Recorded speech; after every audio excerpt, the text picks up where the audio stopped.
Buenos días, señores estudiantes de la Unidad Educativa Juan Montalvo, de los octavos años A, B, C, D, E, F.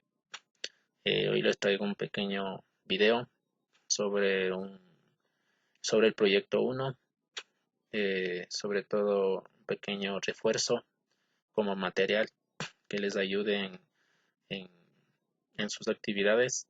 Vamos a iniciar con las actividades del proyecto 1, contemplando algunas de ellas y tomando en cuenta que el proyecto número 1, el objetivo del aprendizaje, ¿no? Dice: los estudiantes comprenderán que para resolver problemas de la vida cotidiana relacionados con los temas sociales, ambientales, económicos, culturales, entre otros, es es necesario aplicar estrategias de razonamiento lógico, creativo, crítico y complejo, y comunicar nuestras ideas de forma asertiva para actuar con autonomía e independencia. Entonces, el proyecto número 1 está más lineado a lo que es la solución de conflictos. Aquí tenemos las primeras destrezas con criterio de desempeño, ¿sí? En la cual nosotros vamos a analizar eh, las actividades más importantes, ¿no? Primeramente, tomando en cuenta el auge de la industria, sobre todo las contribuciones científicas en la tecnología del siglo XIX.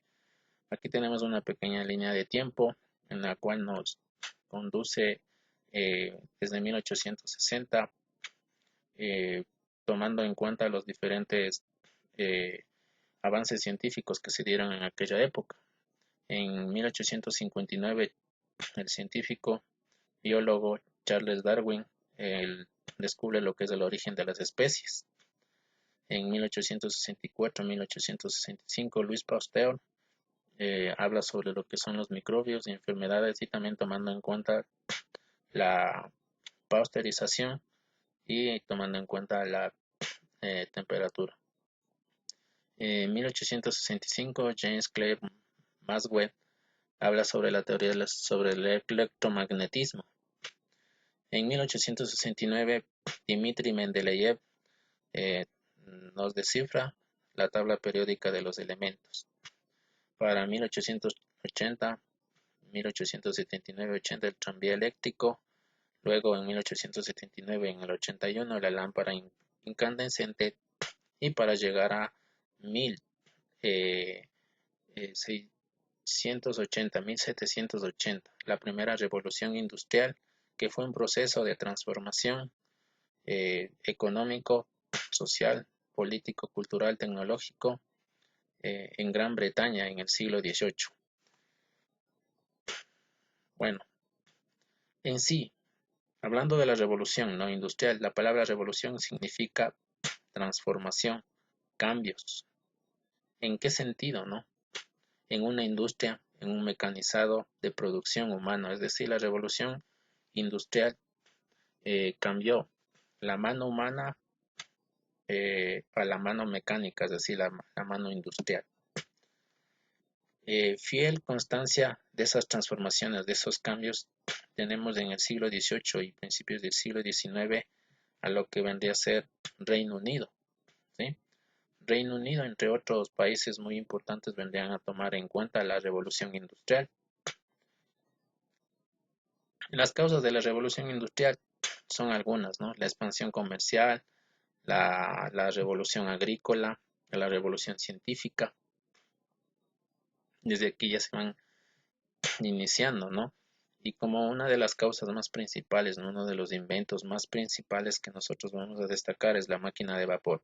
Dentro de las características generales de la revolución industrial, como ya había mencionado, ¿no? Se inicia en Gran Bretaña en la segunda mitad del siglo XVIII, fruto de estos importantes cambios en la agricultura, en los transportes, infraestructuras, crecimiento de la población, el maquinismo, uso de nuevas fuentes de energía y materias primas, entre otros aspectos más importantes.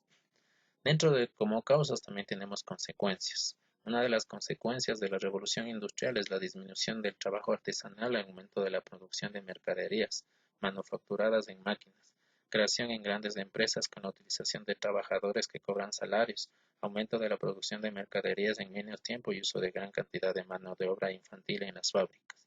Esos se deberían hacer como una de las consecuencias. Dentro de esta revolución industrial, ¿no? O auge industrial, nacen dos clases sociales, la burguesía y el proletariado. La burguesía, que eran los dueños de empresas, de bancos, y el proletariado, que son los trabajadores de esas empresas, ¿no? Es decir, la clase dominada. Aquí vamos a tener los grandes inventos, y una de ellas, la que está aquí, la máquina de vapor. Máquina de vapor inventada por el británico James Watt, uno de los mayores inventos que trajo a la luz o dio a la luz grandes nacimientos de otros inventos. Uno de ellos la locomotora, el barco vapor, el telar mecánico, eh, entre otros grandes inventos. Luego de esto pasamos al tema de la semana 2, que era las guerras como causas de la pobreza en el mundo. Nosotros mencionábamos, ¿no?, varias preguntas, que era una guerra, ¿sí? ¿Por qué se provocan las guerras? ¿Por qué hay pobreza en el mundo, no? Dentro de la conversación, ¿no?, ¿qué factores provocan una guerra? Entonces, muchos de esos factores que provocan eh, una guerra se refiere a varios conflictos, ¿no? Varios eh, posicionamientos territoriales, ¿no? Hoy en la actualidad estamos hablando del Medio Oriente, de África, ¿sí? Entre otros sectores donde hay muchos recursos minerales, donde hay petróleo, donde hay recursos auríferos, materias primas, sobre todo que, que hoy en la actualidad, inclusive hace años atrás, muchos de las potencias europeas se peleaban, los territorios se pugnaban, ¿no? Por estas materias primas, ¿no? Y sinceramente hoy en la actualidad está pasando por eso, ¿no? Al hablar de una de las causas principales de estas guerras, ¿no?, viene a ser la pobreza, y se debe hablar de la desigualdad, sobre todo lo de la riqueza en pocas manos, y la desigualdad distribución de ingresos. También podemos tomar en cuenta que África, entre la pobreza y la guerra, dice casi la mitad de los conflictos armados actuales están en África, ¿sí? Nosotros podemos destacar aquí en esta toma en el continente africano se ha contactado gran cantidad de situación de extrema de vulnerabilidad en muchas naciones, sobre todo como yo hablaba de los recursos, ¿no?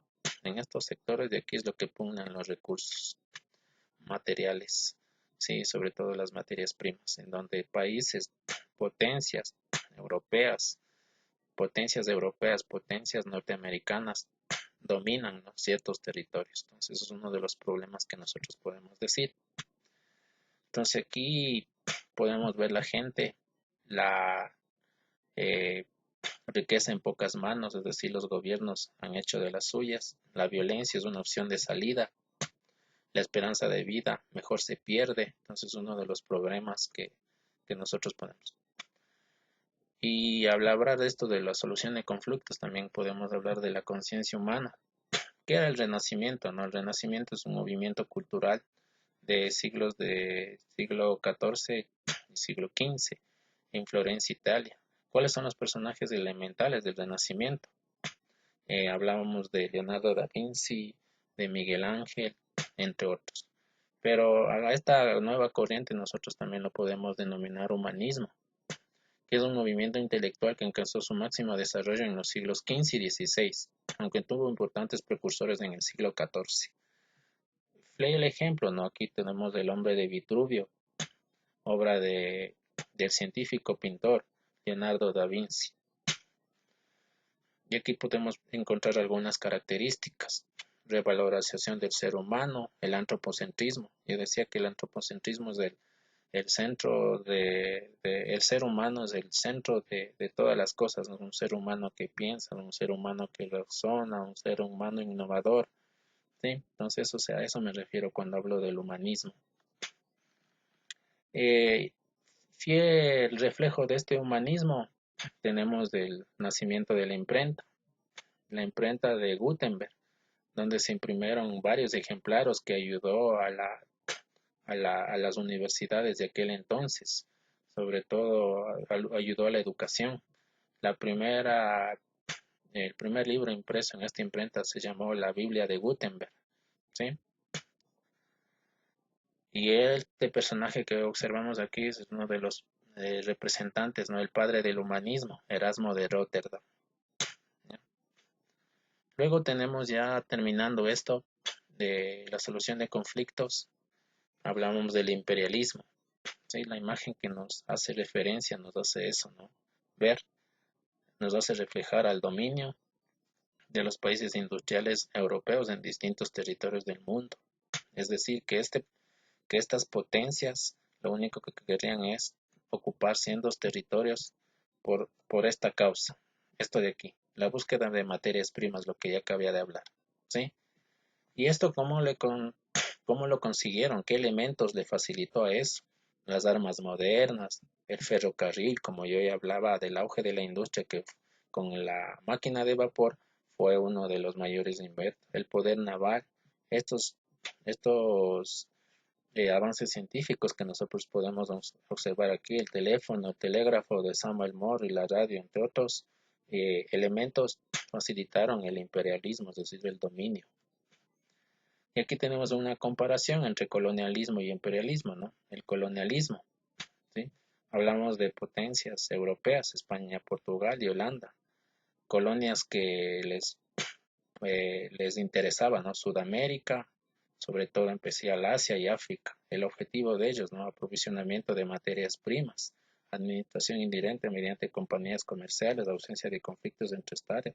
El imperialismo, ¿no? Es un control territorial y político de las zonas conquistadas, donde se daba, ¿no?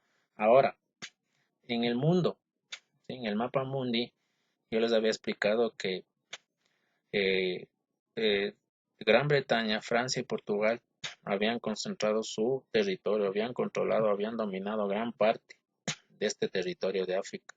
Yo les decía que África, como algunos lugares de Medio Oriente, hoy en la actualidad poseen gran cantidad de recursos muy importantes, dentro de esos el petróleo, ¿sí? Dentro de esos las materias auríferas, dentro de esos los recursos minerales, esmeraldas, diamantes, entre otras cosas. Entonces eso es lo que les interesa a estos territorios, es por eso que se arman las guerras aquí, ¿sí? Inclusive Estados Unidos, no se diga que hoy en la actualidad está apoyando mucho estos territorios, es por eso que uno de los problemas de aquí es la pobreza, la violencia, uno de estos problemas que muchas de las personas de aquí emigran, ¿sí? Salen de estos países a otros. Entonces, por eso que se da mucho de estos problemas. Inclusive las religiones, también por la religión también se da de estos problemas. Entonces, eso es, jóvenes, de lo